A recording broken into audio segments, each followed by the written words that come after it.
Dexter's new sequel redeems its two biggest failures after 13 long years. Let me start with a confession. For years I refused to even say the words Dexter final out loud. That's how burned I was. And don't lie, you felt it too. We invested 8 whole seasons, only to watch Dexter Morgan, our favorite anti-hero, the Bay Harbor Butcher himself, become what? A lumberjack with a beard. I mean, seriously, that was the brilliant conclusion Showtime thought we deserved. And then, like we weren't scarred enough, they gave us Dexter New Blood, which was supposed to redeem the story, but instead it doubled down on disappointment. So here's the shocking part: after 13 years of pain, confusion, and betrayal, Dexter just pulled off the comeback of a lifetime. Dexter Resurrection doesn't just fix the damage, it redeems the two biggest failures in the entire franchise. And yes, I'm gonna prove to you why this sequel is not only the resurrection of Dexter Morgan, but maybe the redemption of every fan who ever felt cheated. But let's back up a second. Rhetorical question for you. How many times can a TV franchise mess up before you give up for good? Twice, 3 times. Because let's be honest, most shows don't survive one disastrous ending. Dexter had 2. And yet here we are. I don't know about you, but that feels less like television and more like forbidden knowledge. Like something that shouldn't even exist. Here's the truth: Dexter's first downfall wasn't the finale. The crack started way before then. The Golden Age, seasons 1 through 4, was untouchable. The Ice Truck Killer, the Bay Harbor Butcher reveal, the Dokes tension, and of course the Trinity Killer. That was television perfection. But after Rita's death in season 4, something shifted. The writing wandered, Dexter's code felt flimsy, and we got filler villains that didn't matter. By the time the finale rolled around, fans had been bracing themselves. Still, nobody expected that. Dexter faking his death, abandoning Harrison, running away to live as a lumberjack. It wasn't just anticlimactic. It was character assassination. And then came New Blood, Showtime's second chance to finally right the wrong. But what did they do? They gave us a colder, darker Dexter stripped of his edge. Instead of a witty predator in Miami, we got a miserable recluse in the snow. Instead of a legacy worth following, we got Harrison portrayed as an angsty teenager written with zero consistency. And the final blow: they killed Dexter himself, in the most joyless, rushed, unsatisfying way possible. Fans were done. Critics were done. I was done. So why are we here again, talking about Dexter in 2025 like it's the hottest thing streaming? Because Resurrection did the unthinkable. This is where things get crazy. Clyde Phillips, the original showrunner, the guy who left after season 4, back when the show was still good, returned for Resurrection, and it shows. Every flaw of New Blood feels deliberately corrected, almost like the writers were saying, yeah, we know we messed up, so here's how we're fixing it. Secret number 1: tone. Resurrection brought back the balance fans craved. It wasn't just Dexter brooding in isolation, it was Dexter hunting again. Free, smart, cold, deadly. Instead of Deb's ghost nagging him like a conscience he never wanted, we got Dexter embracing his dark passenger without apology. That alone felt like the forbidden knowledge Showtime didn't want to give us the first time. Secret number 2: Harrison. Look, I'll admit it. In New Blood, Harrison was unbearable. Whiny, contradictory, and written like a completely different character in every episode. But Resurrection fixed him. They gave him purpose. Instead of being Dexter's moody sidekick, he became his own character, with his own arc, training to be a cop. And it worked. For once, Harrison wasn't dragging the story down. He was pushing it forward. That's when I realized something: Resurrection wasn't just about Dexter's survival, it was about redeeming us, the fans, for sticking around this long. And if you've made it this far, I know you're one of those fans too. Which is why I need to say this once, and only once: if you want more breakdowns of Dexter's secrets, theories, and the forbidden truths the writers don't want us to see, you have to subscribe to Breakdown Epic right now. Because trust me, you don't want to miss what's coming next. Here's a hot take: Dexter Resurrection Season 1 is the best the franchise has been since Season 4. And I don't say that lightly.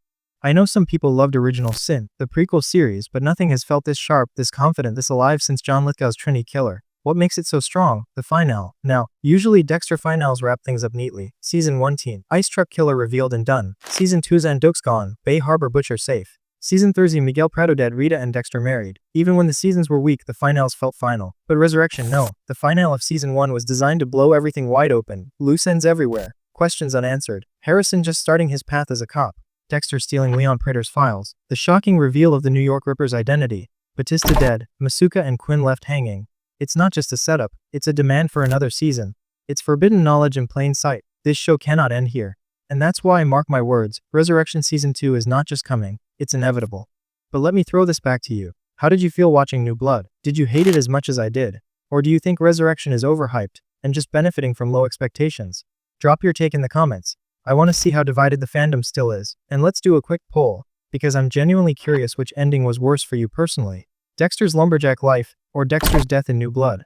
Because honestly, I still can't decide which one hurt more. I'll admit, I almost didn't come back for Resurrection. I told myself, Sophia, don't get burned again. Don't do it. But curiosity won. And thank God it did, because the second I saw Dexter back in action, I felt that old thrill again.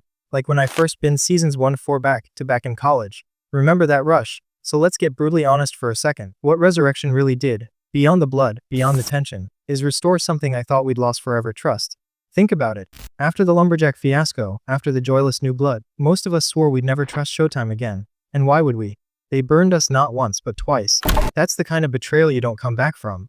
And yet here we are, leaning in, waiting for season 2, debating theories about Harrison's badge, Dexter's files, and the New York Ripper.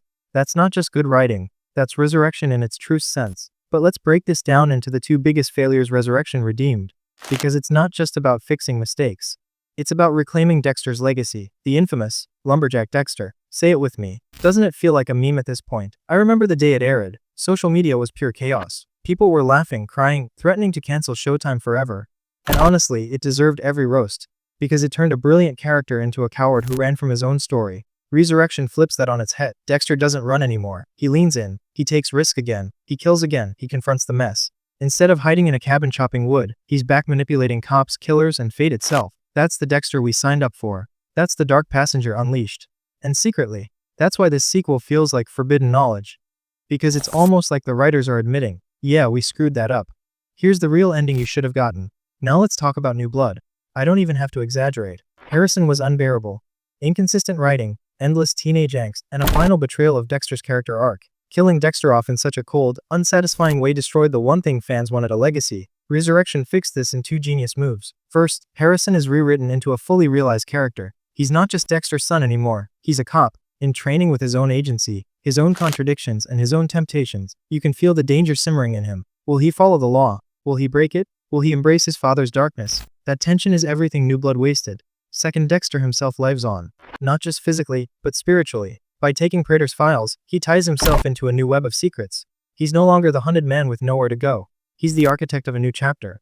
Let's zoom in on that final, because honestly, it might be one of the best setups in Dexter history. Think about the puzzle pieces the New York Ripper's identity revealed, but unfinished.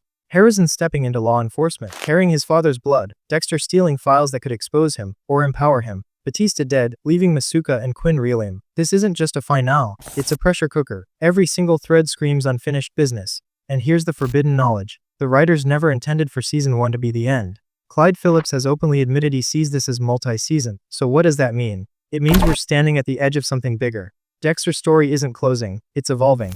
For once, fans aren't bracing for disappointment. We're bracing for chaos. Now, let's play a little game. Drop your answer in the comments. If you had to choose one person to expose Dexter in season 2, who would it be? Harrison, turning on his father. Quinn, putting the pieces together too late. Or Masuka, the comic relief who suddenly holds the forbidden truth. And here's a wild hypothetical: what if Harrison himself becomes the new Bay Harbor butcher, using the badge to cover his kills? Would you watch that storyline, or would you feel betrayed all over again? You know what's funny? I spent years roasting the lumberjack ending. I made memes, I complained in group chats, I even once compared it to Game of Thrones Season 8 with more flannel. And yet here I am praising the same franchise.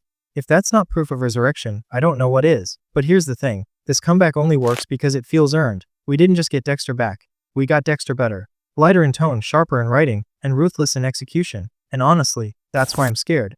Because if Resurrection falls apart in season 2, the heartbreak will be 10 times worse.